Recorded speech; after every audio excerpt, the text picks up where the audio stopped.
JB 타임즈. 네, 시선 집중의 문을 여는 JB 타임즈 더 막내 작가와 함께합니다. 어서 오세요. 네, 안녕하세요. 더마카입니다. 네, 아침 일찍부터 많은 분들이 인사를 전해주고 계십니다. 네. 6873님이 주말 잘 보내셨나요? 오늘도 변함없이 좋아요 꾹 누르고 출첵합니다. 네. 화창하고 공기 좋은 아침입니다. 새로운 한 주 파이팅 하세요. 여긴 창원 진해구입니다. 아, 지금 벚꽃 다 졌나? 벚꽃의 명소. 그렇죠. 네, 다 졌겠죠. 예. 한 번을 못 가봤는데 너무 가보고 싶은. 코로나 때는 안 가시는 게 좋습니다. 네, 그렇습니다. 네. 그리고 스티그마님, 김용진님도 좋아요 꼭 누른다고 해주셨는데요. 네. 이 시간 유튜브로도 함께 하실 수 있습니다. 많이 들어와 주시고요. 좋아요 꼭, 구독 꼭 눌러주시고 많이 소통해 주시기 바라겠습니다. 네. 자, 뉴스와 분석이 함께하는 JB타임즈. 오늘도 삐딱 정신에 입각해서 주요 뉴스 챙겨드리겠습니다. 왜, 좋으세요? 삐딱 정신? 삐딱선 정신. 알겠습니다. 삐딱선 정신. 자, JB타임즈 바로 시작을 해보죠. 예. 오늘 아침 챙겨야 되는 첫 번째 뉴스 뭔가요? 국민의힘 소속 시도지사들이 어제 모였습니다. 모였죠. 예, 서울, 부산, 대구, 경북, 제주 이 5곳이죠. 그래서 5개 항의 건의문을 발표를 했는데 핵심은 이 공시가를 전년도 수준으로 동결해달라. 그리고 공동주택 공시가격 결정권을 지자체에 이양해달라. 이런 내용입니다.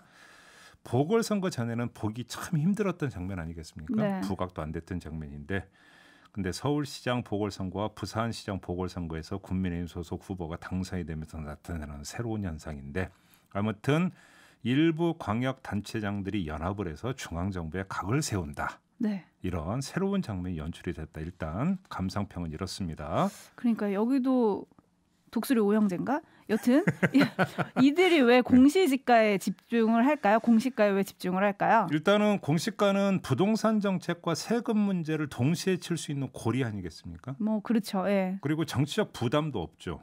왜 그러냐면 주도적으로 어떤 정책을 펴는 게 아니라 중앙정부의 정책에 비판적으로 접근하는 것 아니겠습니까? 그러니까 정책 성과에 대한 압박이 없는 거죠. 네. 또 책임도 없고. 그러니까 사실은 가벼운 마음으로 칠 수 있는 게 바로 공시가 문제다. 이렇게 접근을 했을 가능성이 있는 거죠. 네. 아무튼 이 국민의힘 소속 광역 단체장들이 정책을 놓고 이 전선을 폈기 때문에 이제 여당이 어떻게 대응할 거냐. 이것도 이제 궁금한 대목 아니겠습니까? 네. 근데 이제 민주당 움직임을 보니까 민주당도 이 부동산 정책 조율 움직임을 좀 보이고 있어요. 많이 나왔어요 주말 사이에. 네, 이번 주에 이제 당내에 부동산 특위를 설치를 해서 정기국회 전까지 정책을 재검토해서 그러니까 안을 짠다 이런 계획이라고 하는데 네. 가장 먼저 나오고 있는 주장은 종부세 부과 기준을 9억에서 12억으로 올리는 방안 아니겠습니까? 문제는 만약에 민주당이 정말로 이런 결정을 내릴지가 관심사인데 일단 결정을 내렸다고 치고 네. 그러면 이 종부세 기준 조정이 국민의힘 소속 단체장들이 주장하는 공시가 동결 내지 공시가의 문제에 대응하는 카드가 될 수 있느냐. 다시 말해서 종부세 기준을 9억에서 15억으로 올리면 논란은 모두 종결되는 것이냐. 네. 저는 이 문제인데요. 그거에 대해서 전망을 할 수 있는 코멘트가 오세훈 시장 입에서 나왔습니다. 네. 뭐라고 했냐면 서울 시민 3명 가운데 1명은 재산세 부담이 전년 대비 30% 늘었다. 어제 이렇게 주장을 했거든요. 네. 이 이야기는 뭐겠습니까? 요걸로는 안 된다. 안 라는 된다. 것이죠. 종부세가 아니라 재산세. 음. 전반으로 이게 이제 확전할 의지를 보인 것으로 해석을 해야 되는 거 아니겠습니까? 네. 그럼 민주당이 종부세 원포인트 카드만 가지고 과연 대처할 수 있겠는가?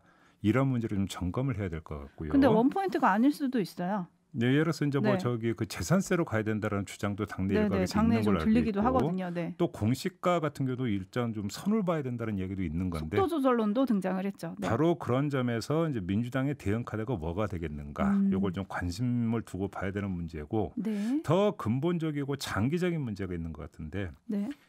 여야 간 부동산 세금 논쟁이 거칠어질수록 내년 대선판에 미치는 영향이 커질 수 있다. 이 점도 함께 봐야 되는 거겠죠. 네. 왜냐하면 그 자체가 대선판의 화두가 될 가능성도 있고요. 더 나아가서 K자 양극화 현상이 갈수록 심해진다는 거 아니겠습니까? 네. 그러면 이런 K자 양극화에 대한 대책으로서의 사회 안전망 구축 문제가 내년 대선에서 상당한 어떤 그 논란거리가 될 가능성이 있는데 안전망 대책의 실효성은 어디서 나오는 거게 되겠습니까? 결국은 재원 문제라든지 이런 것들이 연동이 될 가능성이 있는 것인데 이 문제가 뭐냐면 단순히 재산세, 종부세로 국한이 되는 문제가 아니죠. 또 여러 가지 어떤 뭐냐면 그 사회보험 문제라든지 그렇죠. 이렇게 세금, 연동이 되어 있기 때문에 이게 그 사회 안전망 구축에 있어서 전반적으로 어떤 뭔가 판을 짜는 데 있어서 미치는 영향이 상당히 크다라는 것이죠. 어찌 본다면 그런 점에서 내년 대선의 화두에 대한 논란이 이제 시작이 되고 있다. 이렇게도 볼 수 있다는 것이죠. 보기에 따라서는. 네, 알겠습니다. 여당의 대응이 좀 포인트다 이 말씀해 주셨는데 사실 총리로 내정된 김부겸 후보자도 예. 집 소유는 건강한 욕망이다 이런 얘기를 옛날에 했었거든요. 네. 그래서 정부 정책에 어떤 식으로든 변화가 있을 것 같다. 뭐 이런 분석 기사들이 많았는데 김씨님이 손에 손잡고 단결 해주셨고요. 야당 소속 단체장들 얘기하는 거죠. 그리고 도재진님은 예. 민주당의 개혁은 또 좌초되나?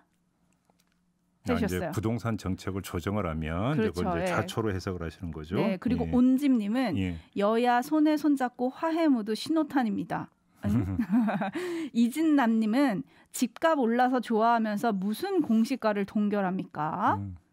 네, 좀 반문을 해주셨는데 역시 부동산 뜨거운 문제고 이게 또 말씀하신 것처럼 세금이나 이런 걸로 또 연결이 되니까 그렇죠. 많은 분들이 관심을 가지고 있습니다. 네. 네, JB타임즈 두 번째 뉴스는 오디오로 먼저 만나보시죠.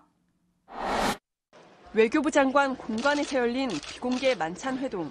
정용 장관은 후쿠시마 원전 오염수 방류 결정과 관련한 한국 정부와 국민의 심각한 우려를 미국 측에 전달했습니다. 하지만 바로 이튿날 오전 기자회견에서 캐리 특사는 미국의 개입에 부정적인 입장을 드러냈습니다. 이미 진행 중이고 매우 명확한 규정과 기대치가 있는 절차에 미국이 뛰어드는 게 적절하지 않다고 생각합니다. 미국은 일본 정부가 IAEA와 충분히 협의했으며 IAEA가 매우 엄격한 방류 절차를 마련했을 것이라 확신합니다. 네. 그 존 케리 미 대통령 기후 특사의 말인데 저는 이걸 듣는 순간에 며칠 전에 저희가 구윤철 국무조정실장하고 인터뷰하지 않았습니까? 했죠. 그래서 미 국무부의 어떤 그 입장이나 IAEA의 어떤 입장에 대해서 이거는 그 일본 편 드는 게 아니다라는 취지의 답변을 했어요. 원문을 봐라. 네. 그렇죠. 텍스트를 보니까 그건 아니더라. 네. 근데 지금 그러면 이 존 케리 특사의 말을 어떻게 이해를 해야 되는 겁니까? 일단 그 점을 좀 하나 좀 환기를 하고 싶은 거고요. 네. 초점은 미국은 어떻게 보더라도 좀 미온적이다. 왜 이러는 겁니까? 그러니까요. 그 이유는 지난주 금요일 시사 카페에서 김만권 박사가 한번 정리한 적이 있습니다. 국제 원자력기구 IAEA에서 미국과 일본은 지분 공동체를 형성하고 있다. 이 점을 좀 그 정리해 주신 바가 있는데 그걸 참고를 하시고요. 네. 하나를 더 봐야 될 것 같은데 한겨레가 보도한 내용이 있는데요. 미 식품의약국 FDA가 13일 발표한 내용이 있습니다. 일본 정부가 방류를 결정한 직후에 발표를 한 건데 네. 대부분의 방사성 핵종이 제거되고 삼중 수소만 남게 되는데 이것도 해양 방류로 희석이 돼서 최소화된다. 문제될 게 없다. 네. 이게 첫 번째. 두 번째, 방사능 핵종이 미국 식품 공급에 안전하지 않은 수준으로 존재한다는 증거를 갖고 있지 않다. 내지 미국 내 식품에 영향을 미치지 않을 것으로 믿는다. 믿는다? 이런 내용이었는데 일본 정부가 결정을 하자마자 전광석화처럼 미 식품의약국에서 이런 입장을 발표를 했어요. 네. 왜 그랬느냐? 2014년에 이미 내놓았던 보고서가 있었습니다. 그 보고서 내용이 13일 발표고 거의 똑같아요. 그러니까 무슨 이야기냐? 거꾸로 이야기를 하면 2014년에 보고서로 작성했던 내용을 그냥 그대로 일수불태 그냥 이거를 13일 발표해서 그러니까 반영을 해서 발표를 했다. 다시 정밀하게 검토할 생각도 없었고 검토도 안 했다. 이런 이야기가 되는 거 아니겠습니까? 네. 여기서 그러니까 그러면 논점이 나오는데 미국은 안전하다. 미국만 안전하면 된다. 이런 뜻으로 해석이 될 수 있고 네. 여기에다가 또 한 가지 정말로 그런 방사성 물질이 전부 다 제거가 되고 바다에 방류되는 거냐. 이게 핵심 논점 아니겠습니까? 그렇죠. 과학적인 근거. 근데 지금 이런 이야기가 있어요. 방사성 물질을 정화하기 위한 다핵종 제거 설비. 일본이 지금 3개를 가동하고 있는데 네. 3개 가운데 2개가 최종 허가를 받지 않은 것이다. 어허. 그래서 어떤 현상이 나타나고 있느냐? 설비 3개 가운데 하나에서는 요오드 129나 루테늄 106 등 이 방사성 물질의 제거 성능이 부족한 것으로 지금 나타나고 있고, 또 다른 하나에서는 스트론튬 90 제거 성능이 부족한 것으로 지금 나타나고 있다. 어려운 단어들이 많이 들리지만 결론은 아직 정확하지 않다는 거잖아요. 정확하지 않은 게 아니라 안전하지가 않다는 것이죠. 네. 이게 지금 일본 의회에서 나온 이야기라고 하는 거예요. 근데 미국은 왜 이러지? 그러니까요. 그러니까 문제는 미국은 IAEA가 알아서 잘 검증할 거다. 네. 그냥 이런 형식 논리로 빠져나가고 있는데 결국은 일본과 지금 국제 원자력 기구에서 지분 공동체를 형성하고 있고, 네. 국제 원자력 기구만이 아니라 인도 태평양 전략에서 일본과 지금 동맹 체제를 구축하고 있다라고 하는 점. 이게 더 크게 작용하고 있는 게 아니냐. 이렇게 해석할 수밖에 없다라는 것이죠. 결국은 전문적인 판단이 아니라 정치적인 판단이다. 이 바로 말씀이신 건데 그렇습니다. 김미남님이 오히려 구윤철 실장이 잘못 해석하고 이해한 거 아닌가요? 해주셨는데 그러니까요. 이렇게 되면 국제사회의 부정적인 여론을 모아서 일본을 압박하겠다. 이게 우리 정부 대응의 핵심이었잖아요. 네. 그게 좀 막막해지는 거 아닌가요? 국제사회에서는 부정적 여론보다 더 중요한 게 힘 아니겠습니까? 힘. 아니 그러면 미국의 정치적 판단을 넘어설 우리의 정치적 카드는 없는 건가요? 그러니까 이제 문제는 그럼 미국 빼고 국제적 연대밖에 없겠죠. 그런데 조금 전에 제가 말씀을 드리지 않았습니까? 힘. 그죠? 성재경 님이 정리를 해주셨어요. 네. 한마디로 우리 국력이 점점. 뭐 그렇죠. 예. 다솜이 엄마님은 미국은 IAEA 절차는 없는데 확신은 기대치 이상이네요. 네. 아무튼 근데 이제 뭐 중국이나 러시아 같은 경우도 지금 반발을 하고 있기 때문에 네.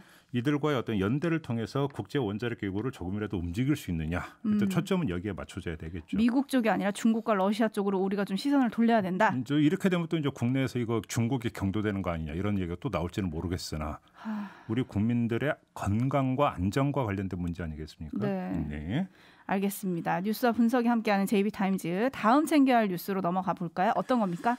미국과 중국 간의 반도체 패권 전쟁으로 지금 반도체 대란이 세계적으로 일어나고 있다는 거 아니겠습니까? 네. 뭐 2달러짜리를 20달러에도 못 산다 뭐 이런 뭐 뉴스도 어제 나오던데. 그래서 정부 여당이 반도체 지원 특별법을 이르면 5월에 제정하기로 했다고 합니다. 그래서 네. 각종 지원책을 담겠다 이런 건데 뭐 여기까지는 좋은데요. 이런 와중에 이재용 삼성전자 부회장 사면 주장이 계속 나오고 있습니다. 네, 뉴스에 꼭 따라붙더라고요. 네. 이 뉴스에. 부산 기장군수가 호소문 보낸 건 지난주에 전해드렸으니까 생략하고 네. 손경식 경총회장이 16일 홍남기 경제부총리에게 또 사면을 건의했다 이런 소식이 있었고요. 네. 청와대에 이 사면 청원이 계속 올라오고 있다는 소식도 있습니다. 네. 어떤 언론은 가석방 시나리오를 제기했더라고요. 아하. 사면은 어렵지만 가석방은 가능하다. 아하. 또 이런 기사를 실었던데, 자 여기서 그러니까 이런 어떤 사면 내지 가석방 주장에 따라붙는 것이 지금 반도체 대란까지 벌어지고 있는데 이럴 때 필요하다 이재용 이 부회장이. 대란에 대처하기 위해서는 투자 확대가 필요한데 투자 확대의 결정권을 누가 쥐고 있느냐? 이재용 부회장이 쥐고 있다. 있는데 저렇게 갇혀 있으면 뭐가 되겠느냐? 네. 이런 논리 아니겠습니까? 네. 관련해서 꼭 이런 소식도 있더라고요. 삼성전자가 50조 원 규모의 투자 계획을 발표할 거라고 합니다. 다음 달에 이제 문재인 대통령과 바이든 미국 대통령의 정상회담이 있지 않습니까? 네. 그 정상회담 직후에 19조 규모의 미국 텍사스 반도체 투자 계획을 공개할 예정이고 지난해 하반기 기초공사가 시작이 된 평택 제상공장 투자도 올해 안에 진행될 거다. 이런 지금 보도가 나오고 있어요. 그런데 재미난 게 이런 기사 말미에 이런 구절도 있더라고요. 중앙일보를 보니까 익명을 요구한 반도체 업계 관계자는 평택 3공장 투자는 총수가 구속되기 전에 진행된 계획이지만 미국 투자는 총수 부재 상황에서 진행돼야 하므로 다른 경쟁업체처럼 빠른 결정을 내리긴 어려울 것이라고 말했다. 문장이 이렇게 되어 있습니다. 그러니까 빠른 결정을 내리기 위해서는 어떻게 해야 된다? 이재용 부회장이 나와야 된다. 그렇죠. 자, 근데 이 같은 기사에서 정상회담 직후에 미국 텍사스 반도체 투자 계획을 공개할 예정이다. 다음 달에 가능성이 공개한다는데. 이런 식으로 네. 보도를 해놓고 총수가 구속됐기 때문에 빠른 어떤 결정을 내리긴 어렵다. 이 두 개를 한번 맞세워 보세요. 네, 두 개가 지금 조화를 이루고 있는 내용입니까? 네, 이 기사 쓰신 기자님 다시 읽으시고요. 근데 궁금한 게 있습니다. 삼성이 최근에 조 바이든 미국 대통령의 초청으로 한국에서 유일하게 백악관 반도체 회의에 참석했거든요. 그랬죠. 이거는 이재용 부회장이 없어도 잘 했는데. 아, 했는데? 대행입니까? 네, 했는데. 그렇죠. 자, 0128님이 반도체 30년 근무한 사람입니다. 오, 예. 이재용 부회장님과는 아무 영향 없습니다. 네, 정철우님, 그가 없으면 반도체 못 만드나요? 네. 네, 이런 의견이 많다는 거 간단히 정리해드리고 예. 마지막 뉴스로 가보겠습니다. 짧게 하나만 전해드릴게요. 주말 내내 이게 화제와 논란이 됐던 건데 그 커뮤니티가 있습니다. 보배드림이라고. 네, 여기에 한 회원이 주차장 사진을 올렸는데 벤츠 승용차가 2대의 주차 공간에 딱 걸쳐갖고 주차돼 있는 사진이었는데 네, 화제였어요. 네. 차량 앞 유리에 메모가 붙어 있었다는 거 아니겠습니까? 제 차에 손대면 죽을 줄 아세요. 이런 내용의 메모였다고 하는데 사람들이 열받지 않겠습니까? 그래 규제할 법이 있나 봤더니 없더래요. 규제할 법이 없다고요? 주차장 2칸을 쓰고 있는데? 없답니다. 그러니까 문제는 자 그러면 두 눈 멀거니 두고 계속 지켜봐야 되는 거냐? 저도 이게 궁금해서 찾아봤더니 참고할 뉴스가 하나 있더라고요. 네. 2016년에 부산시가 2016년 10월에 캠페인성 퍼포먼스를 하나 벌인 적이 있었습니다. 불법 주차 차량에 노란색 포스트잇을 더덕더덕 차 외벽에 전부 다 붙여버린 겁니다. 노란색으로 뒤덮어버렸는데 네. 왜 이런 퍼포먼스가 있었느냐? 그 전년도에 브라질에서 이미 있었던 일이 있었어요. 비장애인이 장애인 주차 공간에 차를 세우니까 사람들이 파란색 포스트잇으로 이 차를 아예 덮어버리는. 이때 이게 외신에 나왔었거든요. 네. 한 참고사항이 되지 않을까 싶어갖고. 아니. 그게 무슨 참고사항이에요. 그 얘기는 그냥 노란 포스트잇 붙여가지고 망신 주자는 건데 네. 망신으로 끝날 게 아니라 2칸을 자기가 쩍 차지하고 있으면서 아니 죽을 줄 알라고 지금 협박을 했는데 차를 보호해 줘야 될 거 아니에요. 포스트잇으로 싹 덮어주면 아니요. 얼마나 이런 좋아. 보호 필요 없고요. 네. 이분들 규제할 수 있는 법이 필요하다고 저는 생각합니다. 저는 죽기 싫어서 무서워서 이런 말씀드렸어요. 아니 진짜 김영선님이 뻔뻔하다 해주셨는데 아마 저 차가 전 재산 아니냐 이런 의견들도 있습니다. 그런 댓글도 달려 있더라고요. 소소하지만 화가 나네요. 마치기 전에 JP킴님이 생생한 뉴스와 더불어 JB의 분석과 처방까지 일석삼조인 JB타임즈라고 해주셨는데요. 네, 뭐 많은 칭찬이 있습니다. 감사합니다. 고맙습니다. 담화과 수고하셨어요. 네, 감사합니다.